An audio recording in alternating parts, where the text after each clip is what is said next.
Council, Tracey Syphax, 909 Bellevue Avenue, New Jersey. I'm here on a couple of matters. I've seen that you guys took the police matter off the docket, but I still want to touch on that.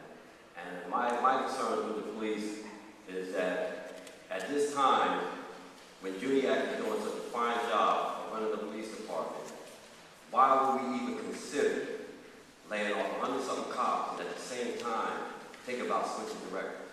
I mean, for some reason, that just doesn't make sense to me. You were talking about switching the director out, a state police officer coming to run the city police department. It just doesn't make any sense. So I want to say, removing it off the docket, to put it back on the docket when you have a less crowd here, is not the way to do it. It should be removed off the docket, period. It shouldn't even be coming up for discussion, especially when you talk about laying off 100-something cops. That's number one.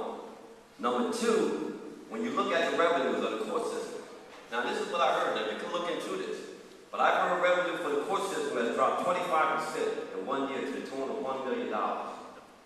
And we got a director in the court system that haven't been fingerprinted, that haven't had a background check in a year, that's never ran a police department, is running one now.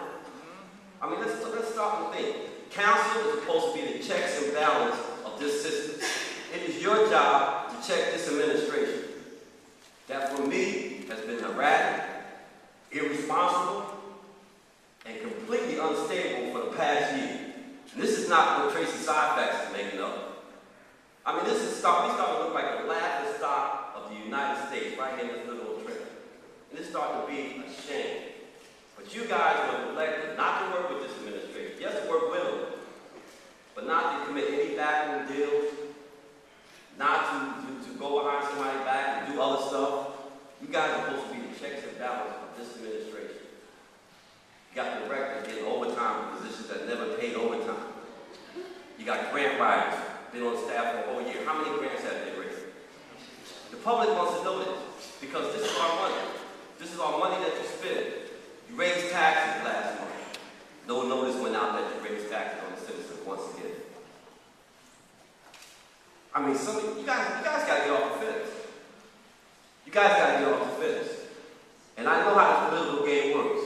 You wait till about a year before it's time for re-election, and all of a sudden everybody wants to throw hand grenades. The time is now. The city is so much short of sinking. How many times do you think you can raise taxes on senior citizens and the businesses that live here? How many times do you think you can do it before they move out? I pay close to $16,000 a year for taxes on one house in the city. One house that I built, that I live in because I love this city. But how many times do you think I'm going to continue to be taxed right out of here? And then have council and administration to just spend the money like they got an ATM machine. I mean, this is really starting to get ridiculous. And I expect you, as the elected officials, to start to stand up and get a backbone. Now, I'm dead serious because the next election that comes around, heads are going to roll. I'm sorry. Heads are going to roll. I commend Hollywood. I commend Zach for standing up and taking a stand in this thing. Zach's going to get smelled. Zach didn't say I had some concerns. Zach didn't say I had a little concern. Zach said I had grave concerns about this administration. Grave concerns means he's got some serious concerns about moving forward with this administration. And we need to start to realize that. You guys were elected to do a job. And I expect all of y'all to do that job. And do it well. One of the last things I want to talk about is this Miller Home project. I was here in March talking about you guys releasing this money for them to continue with that project. $27 million for demo. 3 months to do the job. $8, $9 million that money's supposed to stay here. So far, they hired 1 security firm and 2 laborers. How did we get to $8 million that way? When the demo was all done, they said, well, we tried, we reached out to folks, we called Tracey at 2 o'clock in the morning, he didn't answer the phone. I know how these games play, and I tried to bring that to your attention back in March. We filed a complaint against Miller Homes. There's 9 checklists on that complaint. Trenton Housing Authority got 8 of them. And yet you guys felt comfortable with releasing that money and moving forward. So here we are once again, $100 million project citizens that are unemployed, that are not working, are still not participating in it. And you guys are not doing it.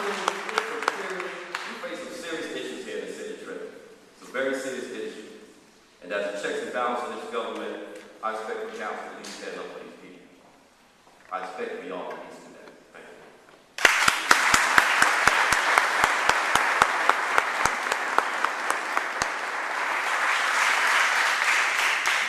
I would just like to say before you call the next person, Councilwoman McBride voted no to release the money to the housing.